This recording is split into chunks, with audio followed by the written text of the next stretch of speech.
Everybody. Welcome to Melanie Loves Tampa Bay live feed on this Sunday evening in June. Thank you all so much for joining me. I haven't done a live feed in about 2 months from now, and I had a lot of fun doing it last time. It was a great way to answer some questions, just immediate questions that people have, because I know sometimes that you guys wonder about things and you don't want to call or you don't want to email. So you don't really know how to get those questions answered. So that's what we're going to do tonight. We're going to answer all sorts of questions about Tampa Bay area in general. We're going to talk about the housing market. We're going to talk about whatever it is that you guys want to talk about. So while we're waiting for everything to kind of load up, I'm just going to give you guys an update on what has been going on here as far as the housing market is concerned. It's been crazy. That's a nice way to put it. It's been ridiculous at times. It is by far the most challenging buyer's market, or it's a seller's market, so challenging for buyers that I've ever seen in my career here. And to the point of, and I've talked about it before, it's unfair. It requires people that have a lot of cash are usually the ones that are winning, but we are navigating it. We are now in the thick of the summer buying season.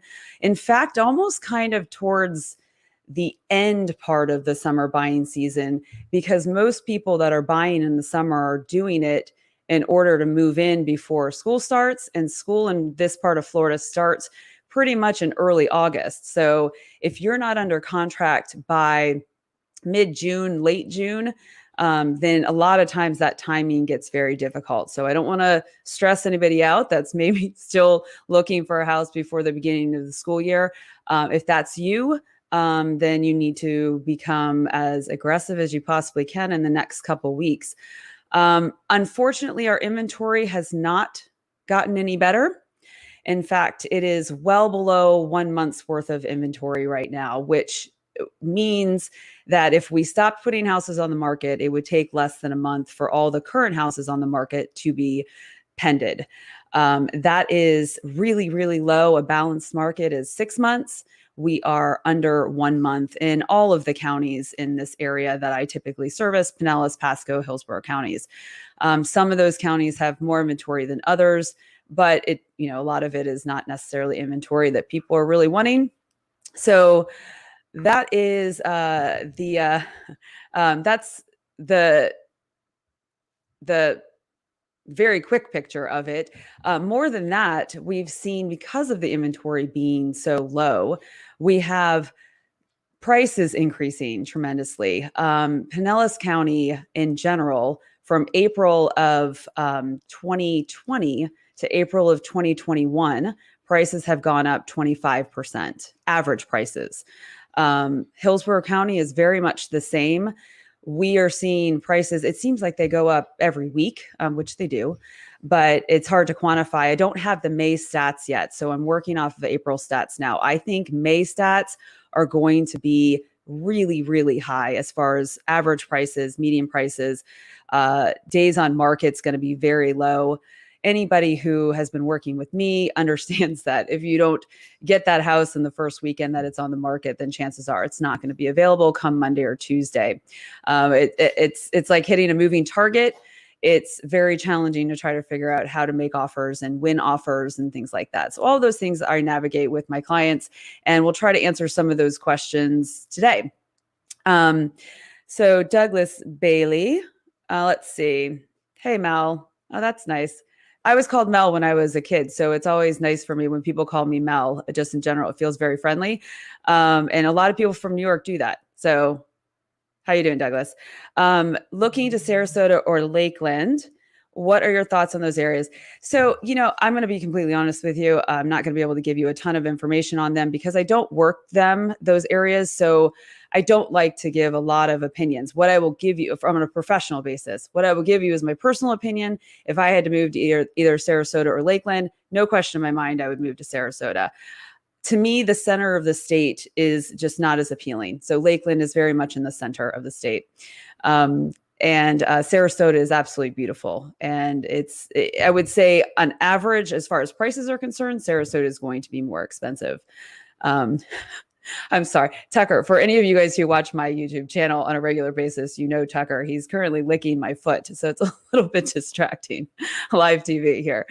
Moving target in a hurricane. Yes. So Mayor Gandhi, is it okay to buy a smaller, medium-sized house in Holiday, which is good west or east of US 19? I don't really know what you mean by good. If you can get a property in the Tampa Bay area right now for 200 to 250,000, I would say you're probably making a decent investment in general, because that's a really hard price point to find. Holiday is in South Pasco County on the west side near the water. If you guys don't know where that is, I read an article. Speaking of Holiday, I'll go a little bit off topic here, but Newport Richey is very close to Holiday. And I was just reading the Tampa Bay Business Journal about all of the redevelopment that they're doing in Newport Richey. And I want everybody out there who maybe is looking, not right now or maybe in the future, to keep that in mind. Newport Richey is appealing because it is so close to the water. It's Pasco County, so it tends to be a little bit cheaper. And it does need some redevelopment. A lot of the places just look a little run down, but it is a nice area in general. So I'm very excited about all of that. I need to go explore it, and when I do, I'll take my camera and show you guys what it's looking like. But keep that area in mind if you're looking for something over in that Pasco area. Rachel, what approximately percentage of your buyers are outbid by investors paying full price or above cash? I assume most of the cash offers are corporate or other investors. That I would not say that's a correct assumption. Most of the buyers that I have right now are buyers that are looking to live in the house themselves. They are out of town buyers. They're coming here. Cash offers aren't necessarily cash. You can make an offer per our contracts that does not have a financing contingency. So essentially it functions the same as cash.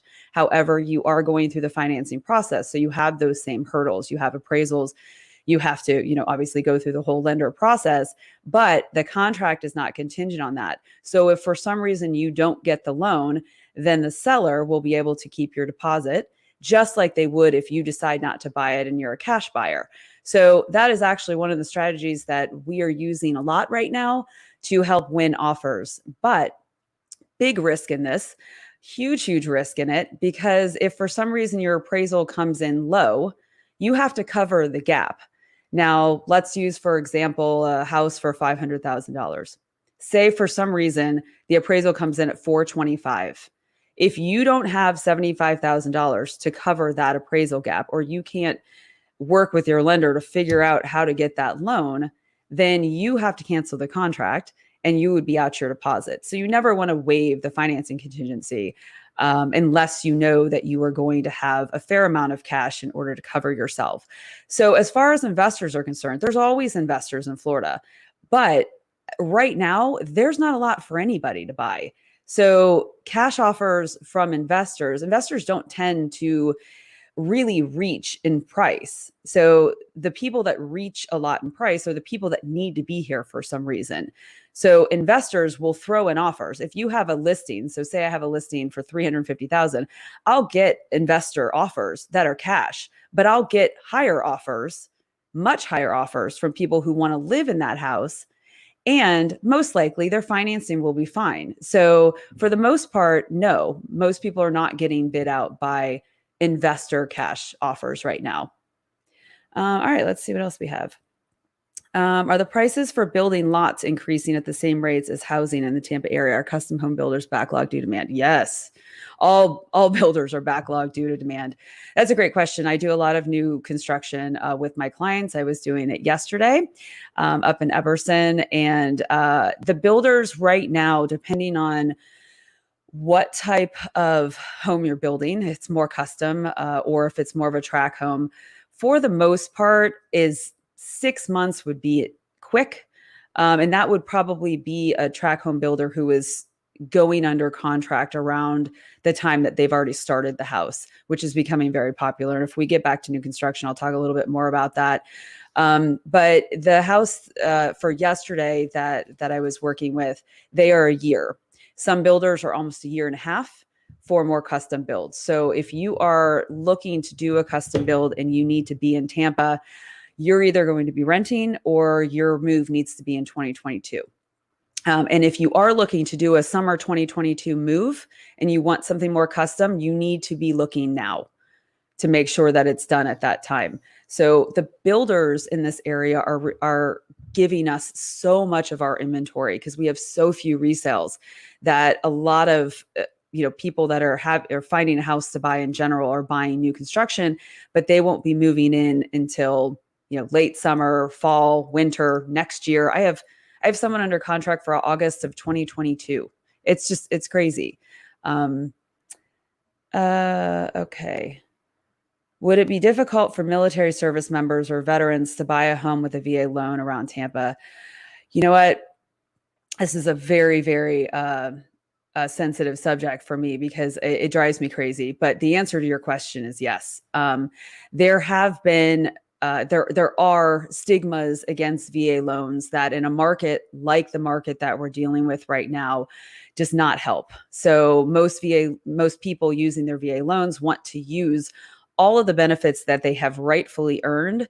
And what happens is sellers will look at that and say, well, they're doing 100% financing. It's a VA loan. That makes me nervous. This person's putting down 40%. I'm going to sell it to this person. They seem like a stronger buyer. Not true at all. VA buyers and VA loans are very easy. They were not always historically. So if anyone sold a house, a long time ago with a VA buyer and they were like, oh, that was annoying. We had to do all these repairs and everything else. It took, 30 days longer. That is not how it is now. So if there are any sellers, by any chance, any sellers out there listening, if you get a VA offer, please treat it the same way that you would other offers, conventional loans, and everything else.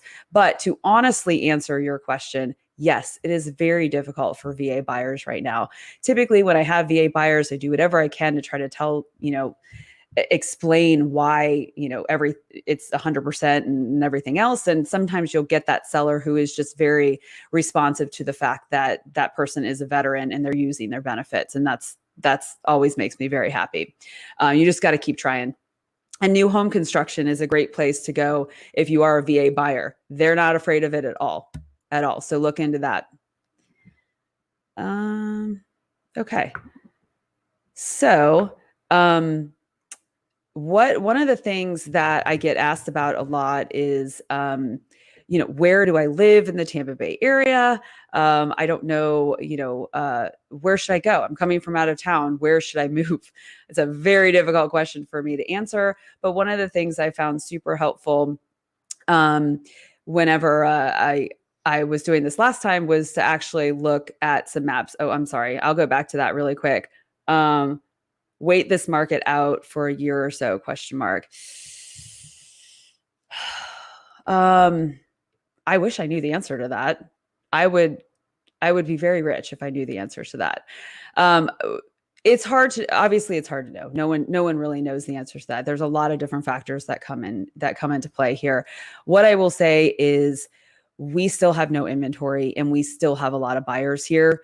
So as long as the demand is more than the supply, then obviously prices will keep going up, and it will still be a seller's market. So where we will be in a year from now, I don't know. I mean, you can search the internet and find all different theories about where we will be in a year from now, but I'm not an economist. I would hate to predict. Basically, the general rule for all of my buyers and what I tell all of them is, please, if you're buying a house and you feel like you're overpaying and you feel like you're stretching to get into the house, make sure it is a long-term investment. Do not think of this current house purchase as being something that you're going to live in for a year and a half or 2 years, turn around and flip it and make a whole bunch of money. This is not 2006. We're not doing that again. And that's not who's buying these houses. The people buying these houses are people that are expecting to stay there, lock in the low interest rates. They want to stay and, live in Florida from wherever they're coming from. So in a year from now, if everything is, if everybody still wants to be down here, then no, it will probably be the same. What I hope is that things start slowing down as far as the frantic pace of trying to get everything under contract and how much my clients have to go over contract. 2 months ago, I was writing offers 10,000 above list price. Now I'm writing contracts that are 70,000, $100,000 over list price with appraisal gap guarantees to cover that whole amount, which is scary. I mean, it's very scary, but that is the only way to actually get a house under contract. So it's people are doing it. I have had clients waive inspections. I have had clients waive obviously the financing contingency, which we talked about a little bit already. And do I like recommending that? No, I don't like recommending that at all. It goes against everything I want to teach my clients. But unfortunately, that is the nature of the market right now. So as I say in a couple other videos, if you are coming to tiptoe into this market, don't even bother. This is a dive headfirst into the market, throw everything that you have to get a house kind of market. Unfortunately, if that's not what you can tolerate, then it's not the right market for you to buy in. And that is totally fine. And you should be okay with that decision. Okay. Are ultra low interest rates the biggest reason for the market frenzy? They've been low for a long time now. So I wouldn't, they're not historically low right now. They've gone up a little bit from last year. So no, I mean, I've talked about it in other videos. There are multiple reasons for the frenzy. Obviously, the COVID shutdowns and the fact that people can work remotely is a really big deal. That's where a lot of my clients, especially the ones from the Northeast, they're remote workers now. So, and they have been told that they will be for a long time. I guess if that changes, then they're going to have to open offices in Tampa, Florida, because half their employees live here now. But there. That's one of the factors. So people are saying, okay, well, I don't want to live in high tax states, and I'm going to move to Florida where it's not quite as expensive. I can still find housing that's somewhat reasonably affordable. I don't have to pay state income tax, and we have year-round living here. So that's a big driver for the Tampa Bay area in general. Obviously, the real estate market is crazy everywhere in the country. So interest rates, people are moving from to other places too, not just Florida. But what I read an interesting map the other day where people think that everyone's moving from state to state, but actually a lot of people that are moving are just shifting either from the cities to the suburbs, or they're just moving one town over. They're cashing in on the house that they made a bunch of money in a more expensive area, moving to a less expensive area. So a lot of people aren't necessarily doing the big, out of state moves, but a lot of people are moving in general. They're locking in the interest rates and moving now. It is just a weird perfect storm of things to create this inventory. I know here in Tampa, I talk to people all the time who are homeowners who have lived here forever, and they're like, I would love to sell my house tomorrow, but where would I go? There's nowhere to go. You can go to an apartment, or you can move out of state. But again, the market's tough everywhere. So I think that's a big part of it. I think people are just staying. They're just staying in their houses. We have the millennials. Their generation has been making money and they're doing fantastic. And they are, raising kids and buying houses, and they are a huge generation. We also have the baby boomer generation, which is living longer. They're staying in their houses. They have no reason to move. So, add in all of those people, that's a lot of demand for housing. So all of it's kind of coming together and creating, a perfect storm, really. Um, okay. Hey, I'm selling in Washington, have money for a 1031 exchange. Oh, that's fun. I like talking about 1031 exchanges. Okay. Is buying new, quick move in, ready, good option? Do they have ready inventory? No, they don't. That's an easy answer. There might be some neighborhoods south of here, Palmetto Parish, that have really big neighborhoods. Maybe Ruskin, a couple neighborhoods there that might have some quick move-ins, but for the most part, quick move-ins don't exist right now, unfortunately. 1031 exchanges, I'll give everybody just a little brief thing about what they are. So if someone sells an investment property, in order to not pay taxes on it, they have to do a 1031 exchange and buy other properties.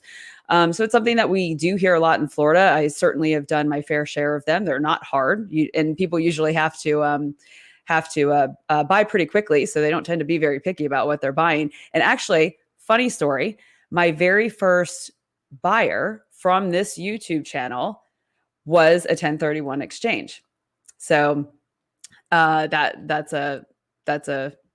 was back in gosh, I don't know, March of 2019, something like that. Let's see. Okay. Our family married with preteen kids is considering Fishhawk Ranch and West Chase. What do you think is unique about these two areas? Oh, that's a great question. Hi, Rachel. I love both areas. Very different, but yet very much the same. When I say different, I mean locations. So that by far is the biggest distinguishing factor between West Chase and Fishhawk. West Chase, the zip code that it's in, 33626, has been one of the most popular zip codes for buying and selling in the Tampa Bay area for a couple decades now since it started. The reason being is that it's just very central. You're, 15 minutes away from the airport. You're 25 minutes, give or take, traffic lights to Honeymoon Island, Dunedin. You're really close to the West Shore Business District, which is where a lot of people in the corporate world work, and you're not too far away from downtown. Fishhawk, on the other hand, is down in Lithia, Florida, so the southeast part of Hillsborough County. And that is much farther away from things like the airport, and a little bit, because it's pretty far inland east. The traffic, getting off of 75 in that area and getting down through that area can take a while. So it really depends on where you need to be. As far as the looks of the neighborhood, the desirability of the neighborhoods themselves, they're both lovely, lovely areas. It's a location thing. So for me, I've always lived in the main part of Tampa. Sorry, Tucker. And I lived in West Chase for 5 years, and then I lived just outside of West Chase in Highland Park for 9 years. So I'm very familiar with that area. Lithia to me still feels kind of far, but it is very popular. A lot of people that work out of MacDill Air Force Base live in Fishhawk. The schools have amazing rankings. Their high school is one of the highest ranked high schools in the area. So yeah, there's a lot of nice things about both those areas, but it's very easy for people to pick once they get there and they can see both. I hope that helps. All right. Hang on, I need a little drink here. So did you guys watch the Lightning game last night? It was a very fun game. I was there. Okay. So cash buyer, no advantage since everyone is actually paying cash either theirs. Yeah. Thanks, Vape King. You're right. We talked about that. Lumber prices also caused used home to raise in price, new homes to raise in price. So here's an interesting phenomenon on that topic. When it comes to new home construction, what has happened with a lot of the builders, or some of the builders, they used to be able to go under contract with people. We weren't doing, obviously if we had lists and things like that, that was fine, but they used to be able to give you a price on a house. A lot of builders now, because the prices of supplies went up so fast, that they were under contract for houses. They were building them. Meanwhile, the cost of building that house went up tremendously. So obviously that cut into what they were making, which builders don't like. So what they've started doing now is they will not contract the new build until the house is already started. It's at either slab or frame or whatever, but either way, all the supplies have been ordered. So they know the exact cost of that house, and then they can sell it. Lennar is doing that. So home builder Lennar, who builds a ton of houses around here, we can debate all day about Lennar, but they build a ton of houses around here. That's what they're doing. So it's very frustrating. I have a client who's waiting to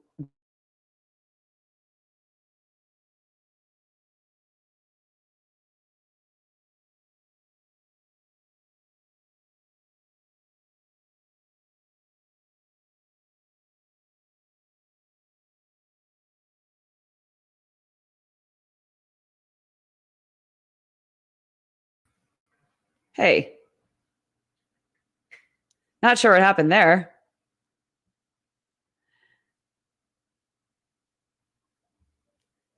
Are we good?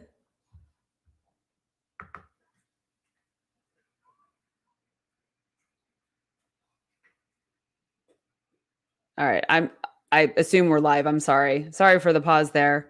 We went out there for a second. So okay, thank you. Thank you. Internet surge. All right. So gotta love Gotta love live TV. Technical difficulties. I'm back. Yay. Okay. What was I talking about? Oh, Lennar and prices. So what is happening for those buyers is they will go into to the model center. You'll see a house. You'll pick out a floor plan. Everything looks great. The salesperson will say, "Yeah, well, we think it'll be about 450,000, but in 3 months from now, whenever you get the price, the builder has determined that the price is 525,000. So you've been waiting around for a couple months, and then you finally get the price, and it's way higher than what you thought." Had that happen to one buyer fairly recently, and it's very frustrating.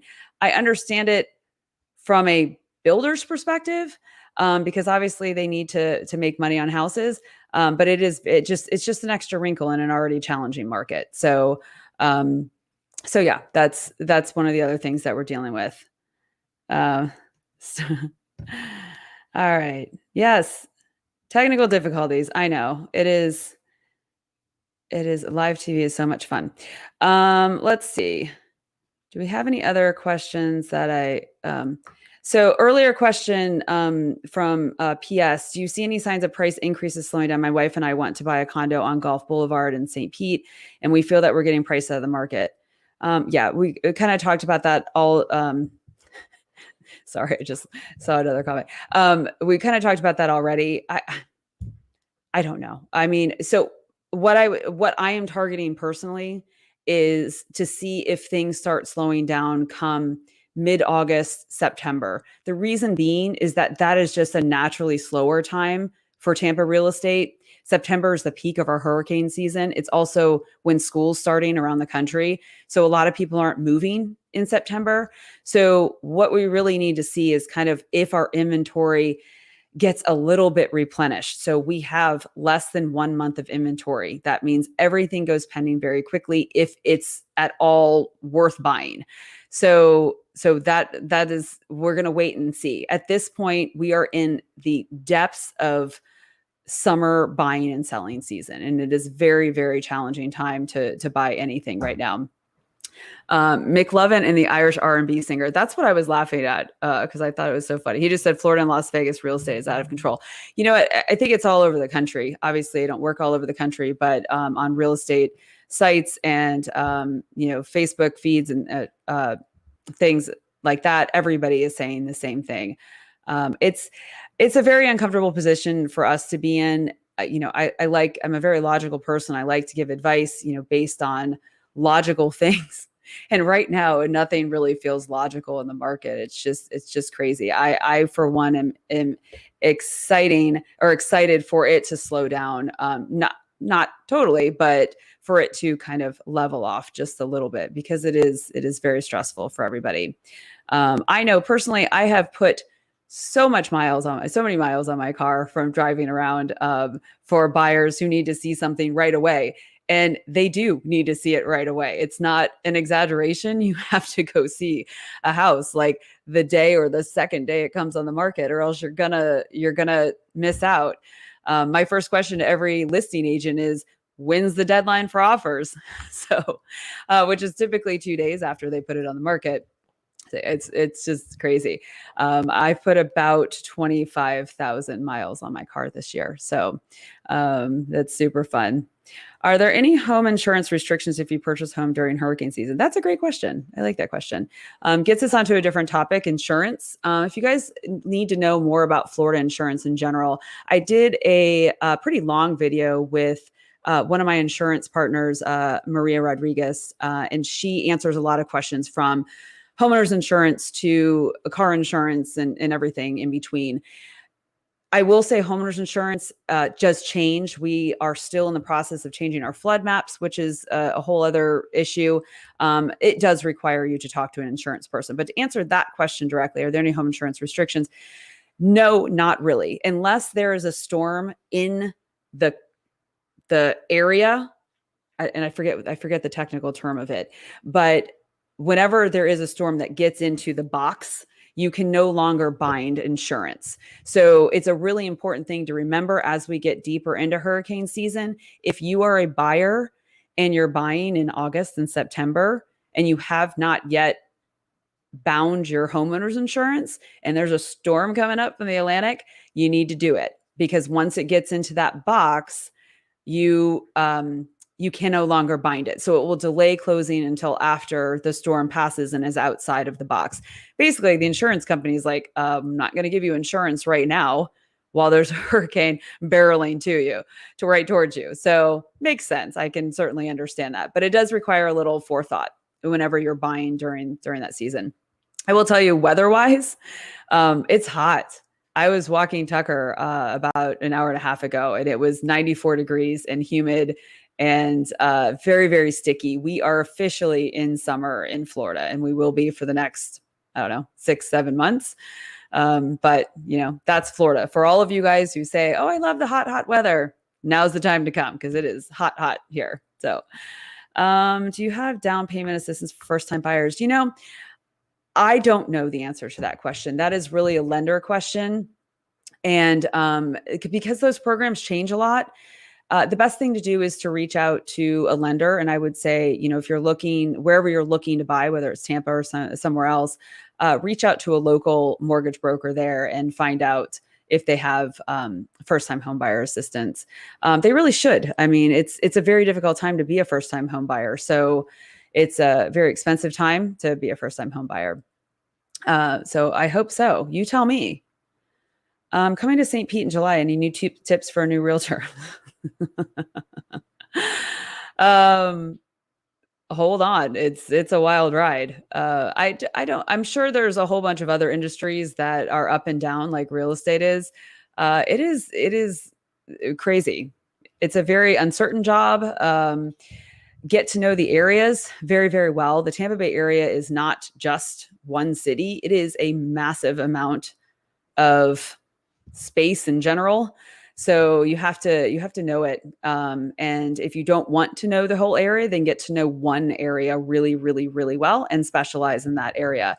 Also know that they pretty much give you a real estate license when you drive into the state of Florida. So you will have a lot of competition because there are a lot of real estate agents here in the Tampa Bay area. Hi, Karen. How are you? Karen is a newer member of my team. It's not really an official team, but she was in the last video, not the last video I did, but the one right before then. I introduced her. She has been out all weekend with buyers military buyers that are coming from Germany. I'm sure she can comment about how hard it's been for her clients in multiple offer situations as far as VA loans are concerned, because she has been doing it with them for a couple months and has not been successful in getting them under contract, which is not to say anything about her abilities. It's the fact that it's just a very difficult time to get VA buyers under contract. Any advice to buy a house under 100,000, which may need renovation work up to 100,000, but we can get a brand new interior, exterior? I can't think of any house that is under 100,000. So you got to think of, to me, it would probably be a tear down land only value. If you can find something that has a house that is salvageable, then yeah, I mean, you would have to talk to a lender and get what's called a renovation loan, unless you have the cash to do the renovations yourself, which renovation loans out there exist. But if you're looking to do regular financing on a house that needs a lot of work, you probably won't get financing. If it's too old, it won't pass 4-point. And that's something that I think a lot of people forget when they're trying to get a house that's less expensive. And they're like, oh, we're going to do all this work on it. Well, if it's over 20, 25 years, you have to get a 4-point on it. The lender's not going to give you a loan on a house that you don't have insurance on. And they're not going to give you insurance on a house that's older, that doesn't pass a 4-point inspection. So people fall in love with these deals and they don't realize that they're not actually going to be able to get a loan on them. So that's why a lot of times whenever you're looking at those true, fixer-uppers, a lot of times they're cash only. And that's where investors come in, and they have the money to do that and do the renovations. And a lot of times they have the contractors on staff, or they have them. So it's easier for them to do it. For regular people to come in and do it and try to pay the cost right now to do a lot of contracting work, the headache to do a lot of contracting work, that's a lot. So I agree. Hi, Dale. So one of my other teammates is on here, Dale. New agents need to be prepared for a fun ride. Yeah. Both Dale and Karen can attest that being a new agent in 2021 is a very, very difficult time to become a new agent. We are having to do real estate acrobats like you would not believe. Acrobatics. What word? I don't even know what I'm saying. It's Sunday night. Sunday night. It's been a long weekend. It's been a fun weekend here in Tampa. All right, Danielle. Do you represent buyers looking to lease an apartment or condo? Thank you for that question. No, I don't. The reason why is one, if I'm being completely honest, I just don't have the time to do rentals. They're also very difficult to know what the inventory is. So the rental market here is very, very difficult too. So apartments are their own entities. The apartments have websites, they have all sorts of information, they have salespeople. You don't really need me to tell you where to go to rent an apartment. I do oftentimes send apartment hunters. If people call me directly and I talk to them, a lot of times I will direct them to a local company called Apartment Hunters. I don't know the phone number off the top of my head, but that's what they do, and they know more about all the apartment complexes than I do.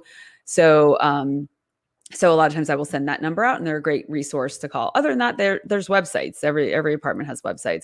As far as renting regular condos, houses, things like that, the reason that they're hard for us is that most of the homeowners or management companies that own these properties don't need us. They don't need to advertise on our MLS. They either have their own websites, they're on Zillow. So we don't even know that these rentals exist. You guys see them as much as we do. It's not like we have, the MLS. It's not giving us that inventory. So a lot of times when people are renting, I tell them to either call the management company directly that's listed on there. Just please do not call anything on Craigslist. Anybody who's out there looking for a rental that happens to be looking on Craigslist, do not call them. It's a scam every time. I promise. Don't. You did not find the world's greatest deal. You did not find the unicorn. It's a scam. It happens all the time. So please don't call anything on Craigslist. I noticed more pre-foreclosures starting to pop up on Zillow. As a realtor, can you contact the homeowner and make an offer on behalf of a buyer before it becomes full foreclosure? Let me think about that. I mean, I guess technically you could call them and ask them if you could purchase the home, just, a regular purchase. The issue that I have with pre-foreclosures and what you see on Zillow, and this is the bane of every realtor's existence, is Zillow and their pre-foreclosures, because people always call us and say, can I buy this house? Well, no, it's in pre-foreclosure. It hasn't been foreclosed on. The homeowner still owns it. It has a lot of steps to go through before it becomes a foreclosure. So the thing about foreclosures now in this area is you don't really need to foreclose on a house unless somebody has made some really tragic financial decisions that they now owe more on their house than what the house is worth, which is really hard to do because houses are so high right now. So you would have had to buy that house maybe a year ago, take out some crazy loan on it to need to foreclose on it right now. Or obviously there's other situations, but so no, a pre-foreclosure just means that they have started the process of foreclosure. But if any of you guys remember the downturn of the market in 2009, 10, 11, those processes can take forever. You also have short sales that can happen, which is another way to get rid of the house and sell the house without it actually going to foreclosure. So I guess technically, yeah, I mean, you can reach out to the homeowner and say, hey, why is your house in pre-foreclosure? I'd like to buy it. More power to you. If it works, let me know. I'd be curious to see if it works. What is the MLS? Oh, MLS is multiple listing service. I'm sorry, I was using abbreviations without explaining them to you guys. Multiple listing service, which is the kind of the database that us realtors use to look up everything. And the MLS feeds to realtor.com and Redfin and Zillow, and every market and every MLS is different. Some of them can choose where they feed to. So I'm not going to speak to all MLSs. Ours in particular does feed to all of them. We can opt out of certain websites if we want. But now I'm just getting into a long explanation that you guys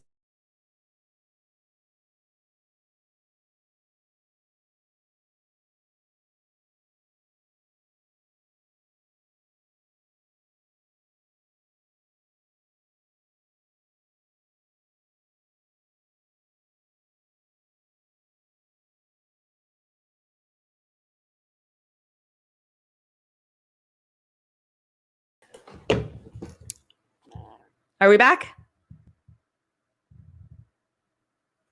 Let me know when we're back. I don't know what's going on. Is it about to storm outside or something? All right. So I don't know if it's about to storm outside. I don't really know what's going on with the internet connection. Sorry about that. What were we talking about? Oh, I like that question. So let me go back to that. It was the modern. Are there any new construction builders with a varied selection? I can't read. Modern contemporary builds within 2 million price range. A lot of modern builds we're seeing are ranging upwards of 4 million right now. Yeah. So the modern build style is newer to Tampa. It's very Miami. It's very cool. I personally like some of it and don't like some of it. So to answer your question, most of the current modern building that's going on is happening in the more expensive areas of town. So downtown St. Pete, South Tampa, there's a lot of modern construction, and a lot of them are upwards of 2 to 5, 6 million. I think there's probably one out there for 7 or 8. So, but yes, and that's actually a very timely question that you asked, because yesterday when I was in Epperson, I was at Biscayne Homes, which is a home builder out of Miami, and they have a couple design. Oh, actually, all of their designs has a modern elevation. So they are. I mean, obviously, they're more of a tract home builder because they're building in a big neighborhood, but they used to do more customizations. Again, I'm giving you too much information here. To answer your question, yes, they do have a modern design, and then some of the other builders, it's becoming something that people are asking for more. So they're offering it more. The problem is in the larger suburban neighborhoods, that modern style is not the neighborhood look. It's not the style of the neighborhood. When you think of modern homes, you kind of think of, waterfront homes and things like that. So we have a lot of them in South Tampa. I have one homeowner or one person building in South Tampa that is building more of a modern design, and that is not a $2 million home. It is in the lower 1 millions, and that particular builder had a modern elevation for that floor plan that they were building. So they are building a modern looking house without it being on the water and not breaking the bank. But as far as finding that in big suburban neighborhoods, it's pretty difficult. But Biscayne does have them. Very nice down there. Um, oh, thanks. What are your thoughts on Murata in San Antonio, Florida? What about the future in San Antonio, Florida? That's a good question. San Antonio, Florida just sounds weird to me because it's not really a city that we ever really talk about. So interesting conversation back to what I was doing yesterday in Epperson. Murata is a lagoon community and Epperson is a lagoon community. They are actually going to be merging together, which I didn't know until yesterday. They're going to be merging together through that central Pasco area.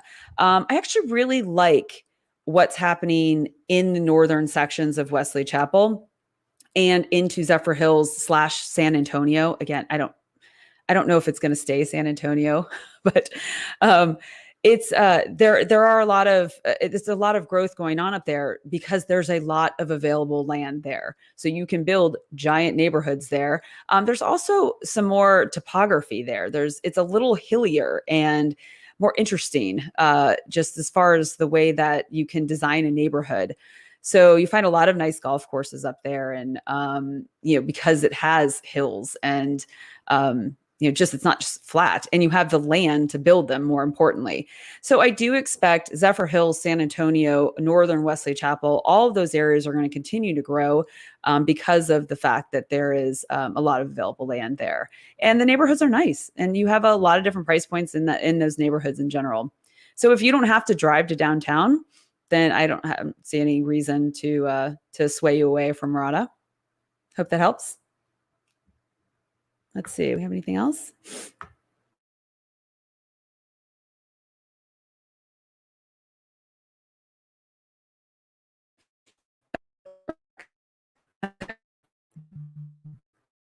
All right. And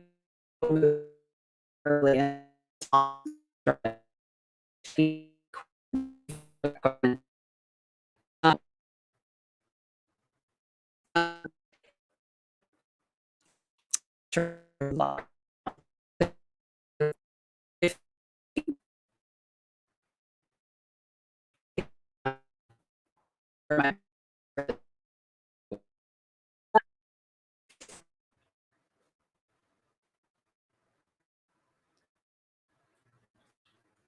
I am, someone tell me.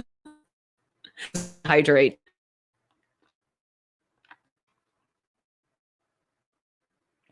Kind of back. I don't know what that means. Kind of back? Kind of back?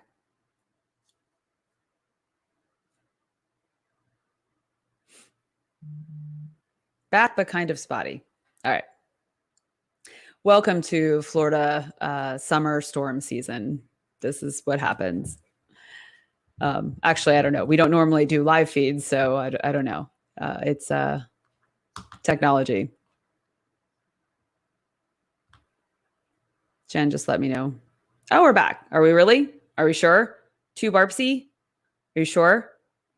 Sure.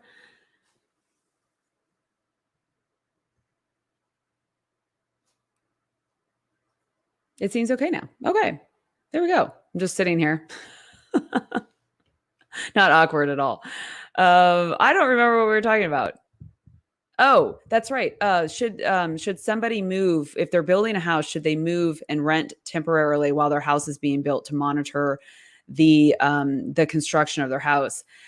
If you can and it fits in your world to do that, and you're okay with moving twice, then absolutely, there is nothing wrong with being here and monitoring the construction of your house, especially if you're building a beautiful, a new construction one, or a custom house. So there's a lot. I mean, the builders are stretched right now, and yes, they should be perfect, but no, they are not perfect. If you can't do that, which a lot of people can't, then that is really one of the number one reasons why you need a real estate agent here on your side to monitor the progress. Now, obviously, realtors are not contractors. We're not in there doing inspections, but we can go in there and work with the sales agents at the particular builder to check on it and take you pictures or take pictures and send you pictures. And, if something obviously is wrong, then we can point that out and get it taken care of. Get it taken care of before it becomes too big of an issue. I can tell you personally, I have absolutely found issues on my clients' homes that I caught early enough that it didn't become a big enough issue. But yeah, just in general, building a home is a stressful process. If you're not going to be down here, even if you have a real estate agent, you should plan on being down here for your pre-construction meeting. And obviously your final punch out, which is typically a week or, 10 days before closing. And then if you can come down just for a visit, check on it. It's, let your builder know, let your real estate agent know, and then you can have a meeting in the house and kind of go over everything. It's a really important thing. You're building a house. It's important. You should definitely check on it. Sinkhole frequency, the greater Tampa Bay area. Gosh, I wish I had $1 for every time I was asked about sinkholes.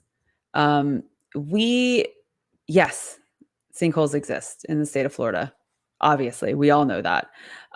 No, we do not think about sinkholes on a daily basis when you're living here in Florida. It's something you have to always consider, obviously, but for the most part, we do not have houses falling through the earth, regularly. Sinkhole insurance is a very complicated topic. We used to have it. It used to be part of our insurance. It is not anymore. There was a lot of sinkhole fraud, 90s, early 2000s. We do not no longer have general sinkhole insurance.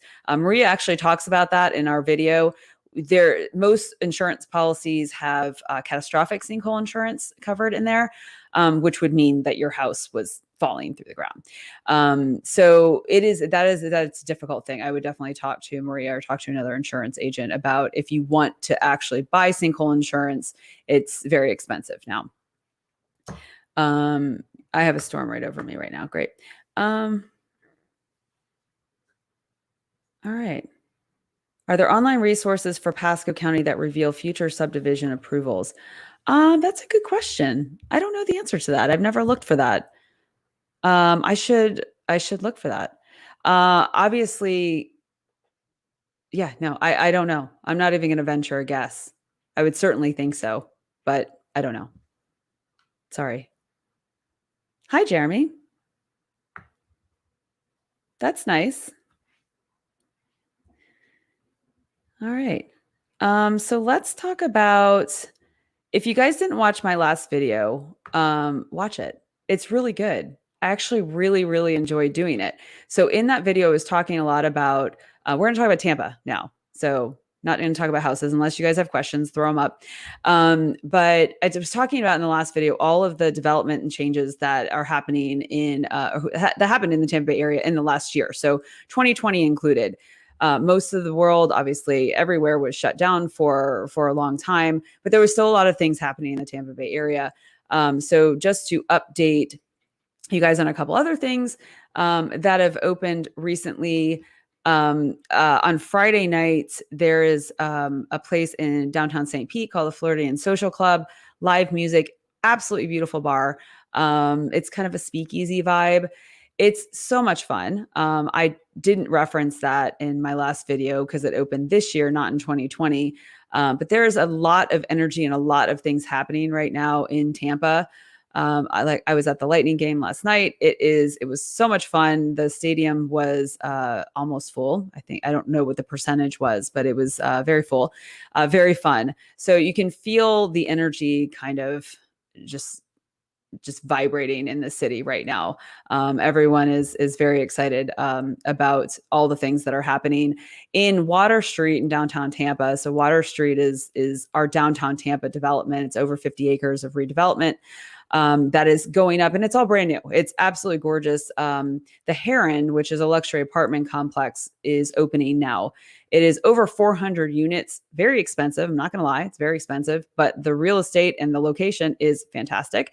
That's a really nice area, and every time I walk by, it's crazy. I mean, just walking around downtown, it feels like a completely different city because there was so much happening last year when a lot of things weren't open. So now you walk around downtown and there's a building next to you. It's just crazy. It's unbelievable how much things have changed in that area. St. Pete is always developing too. And lots of fun things happening there. I ate at a restaurant called Brick and Mortar on Friday night. Really good. And so, yeah, they have Saltaire is going up there. That's luxury condo high rise. And I think we just announced the Nolan, which is going to be starting probably, I don't know when it starts, but that's a couple years down the road. Another luxury condo tower. I know everything's expensive. Don't kill the messenger. I know. What would you recommend the number one thing to do if visiting? Where are you coming? Where are you going, Danielle? Like, where are you visiting? Which part of Tampa are you visiting in? Because that makes a difference. There's a lot of different things to do. And are you coming with kids? If you're not coming with kids, that would be very different if you are coming with kids. Sorry, guys. Very thirsty. So anyway, I'll just go over some things that I do recommend when you come to the Tampa Bay area. I think, if you want to get a sense of what it's like to live here versus what it's like to be staying in Midtown, no kids. Okay. Oh, staying in Midtown. If you're staying at the Aloft Hotel, which is the new one in Midtown, go to Sally Mar, which is the rooftop bar right there in the hotel. Very nice. Midtown's still under development, so you might be a little underwhelmed when you get there. It's very nice. It's all starting to happen. I think Shake Shack opens next week. Very excited about that. Probably too excited for that. I like their fries. So Midtown, you're going to have easy access to both the West Shore area and downtown Tampa. You can get to St. Pete. I recommend that you go to all of them. So the West Shore area of Tampa, you're going to get lots of restaurants. It's more of like your steakhouse restaurants. You have Fleming's and Ocean Prime and Eddie V's and stuff like that near the International Mall and the airport. Downtown Tampa, you have the more city things that are happening down there. So if you're going to go down there, I recommend that you walk the Riverwalk for sure. Go up to Armature Works, which is super fun. I don't know how else to describe it other than like the fanciest food court that you've ever seen. Lots of great restaurants. Steelbach is an actual sit-down restaurant in there. Oak and Ola is in there too. M-Bird is another rooftop bar in Armature Works. All of those are fantastic. Highly recommend it. Eulalie is another restaurant there. If you want to go to Ybor, lots of great restaurants. If you're a dive bar person, go to Ybor. It's fun. That's not all that's in Ybor. I'm not saying that, but they do have some really good ones, which is why I said that. You can go to Sparkman Wharf, all sorts of things. Whenever you go to St. Pete, go to the pier, the new pier that just opened. It's very, very nice. How's the music scene in Tampa? It's getting better and better. So a couple things. So I mentioned the Floridian Social Club. Thank you for that question, Gary. I mentioned the Floridian Social Club a few minutes ago. So another big announcement that we just got is that Skipper's Smokehouse is reopening, which was a live music venue that had shut down during COVID, and very excited to hear that it was reopening. So I know Orpheum and Ybor is starting to do shows again. We have a lot of shows planned at Amalie and the amphitheater out by the casino. So everything is starting. The live music is here, but it's not the big tours yet because those tours haven't really started. They have to, do all the things that they need to do to get those tours started, which I'm sure is very complicated. I know personally I have tickets to a whole bunch of shows coming up, as many as I can find, because live music is one of my favorite things in the whole world. So yeah, it's getting better. I would say it's not as good as other cities yet, but it's definitely getting better. We need more live music venues, is my opinion. What are the up and coming areas in Tampa, or the next big thing?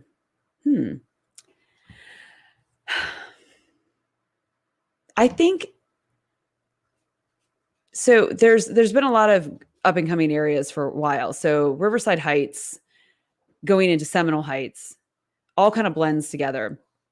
In that area, there's a lot of development going on both on the east and the west side of Hillsborough River. One of the areas that's always been very confusing for me and why it isn't worth more is Ybor City. And the reason it's confusing to me is because it is directly connected to downtown Tampa and directly connected to where all the development is going.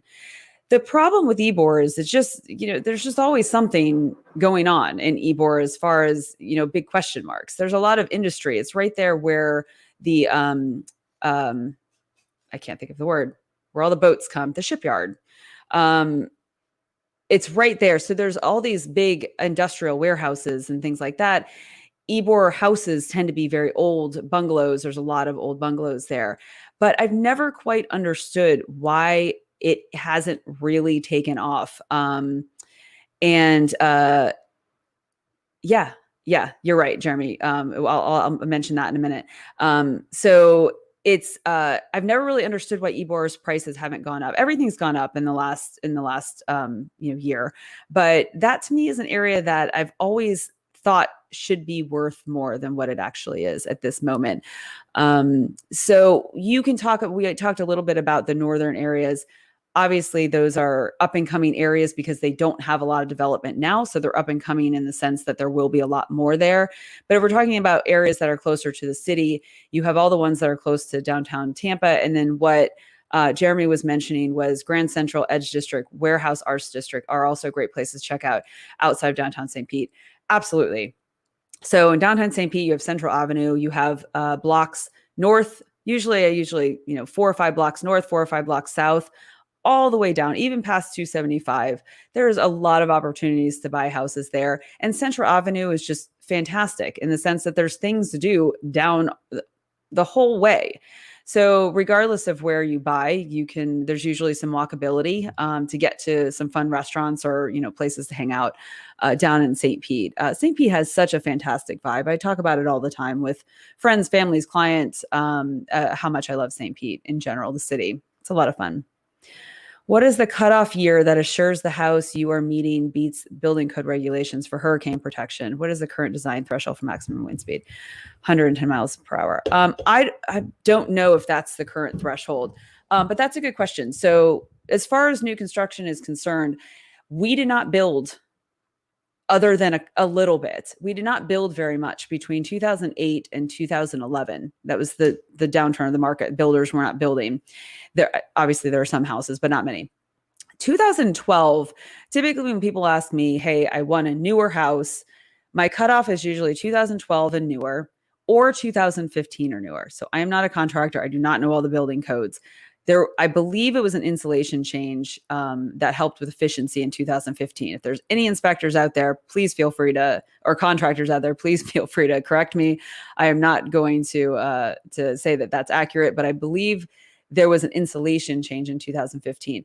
As far as hurricane protection, you need to remember that there's two different things that happen in construction code. You have hurricane protection, and then you have energy efficiency. Energy efficiency has been a bigger part of our changes than hurricane protection. Our homes, for a long time have had decent hurricane protection, between roof straps and everything else that go into, making a strong home. We learned a lot in the 90s when Hurricane Andrew came through the Miami area.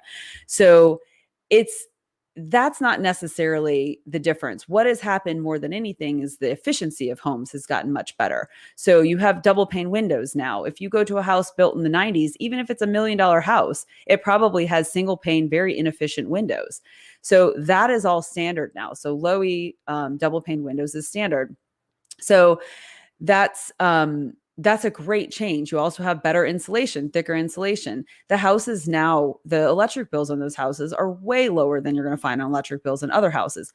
As far as hurricane protection, that is mandated by either the county, city, wherever you're building. For instance, if you build in Odessa, the home builders have to provide some sort of hurricane coverage, whether that is a hurricane impact window, a shutter, whether it's fabric or metal, or the clear ones.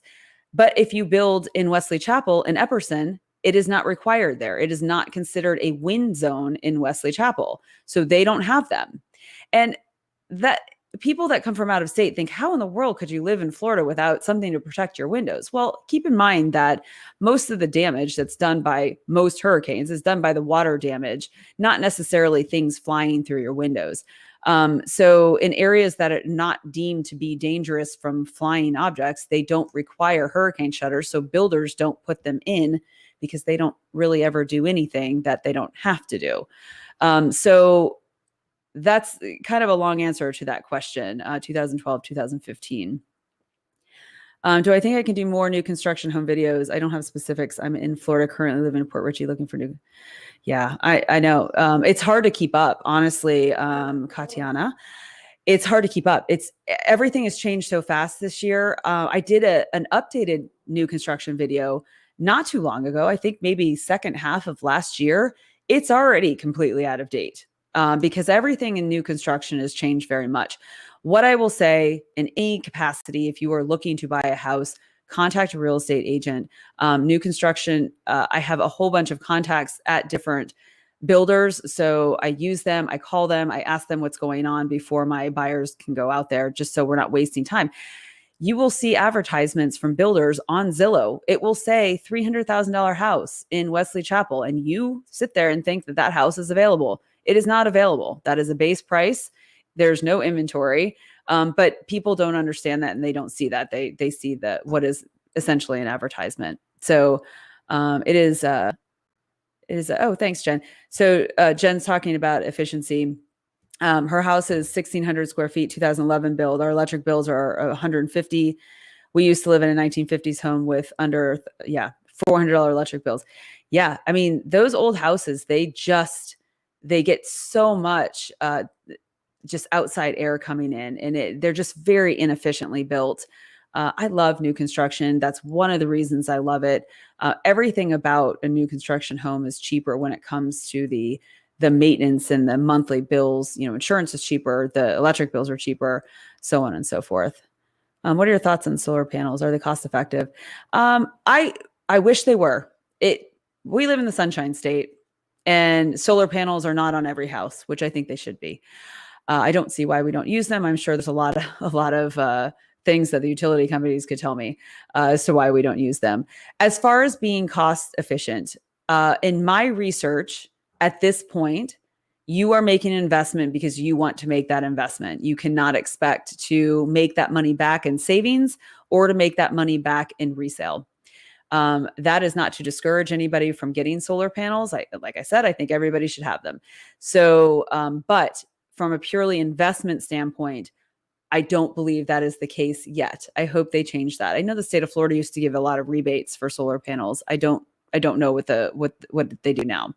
All right. I'm also looking to relocate in the Tampa area mid to 2023 and purchase at the end of 2022. Your thoughts? That's fantastic. You should always think ahead. So my advice to you would be to do all the research now. I can't give advice on that time because, like I said, everything is changing so much. If I were to give advice last year at this time on what we're doing this year on this time, I would have been completely wrong. So, so I'm not completely wrong in 2022. I won't give you any advice other than to get to know the areas now as early as you can possibly get to know the areas. If you are building and you want to build, you need to start sooner. So for instance, even last year, my clients that came in town in November, so late October, early November into December, are not yet closed on their homes. So they built from scratch with builders that they had to go to design center, things like that. So nice higher end homes, 500 and up. They are not in their houses yet. They will be in their houses end of July, beginning of August. That's how long it took back then. It is taking longer now. If you are looking and you want to move in the summer of 2022, you need to be looking now. If you want to move in the summer of 2023, you need to be looking a year from now. So the more legwork you can do as far as figuring out what area you want to be in, the better. But yes, Echo, welcome to Florida eventually. You're welcome. Oh, I already said that. All right. Well, it looks like did I miss any questions, Jen? There was a few coming in that I wasn't paying attention to. Yeah. Hi, Chantal. All right. So yeah, I'm going to go. It's Sunday night. I'm going to go relax for a little bit. Thank you guys again for joining me. It was fun as always. I hope it was helpful. I'm happy to answer your questions. If you guys reach out to me directly and you DM me or Facebook, I got to tell you, I definitely do not look at those very often. So I apologize if I haven't responded. Text is usually the best way to get a hold of me. If I don't respond back quickly, it does not mean that I don't care about your question. It just means that I really prioritize my clients that are my active clients that I'm working with at this time. And it is a little bit of a crazy market. So be persistent. I definitely will get back to you. All right. Thank you guys so much for watching. And as always, I don't even know. Now, see, my brain just shut off. All right. Have a good rest of your Sunday, everybody. With love, Melanie.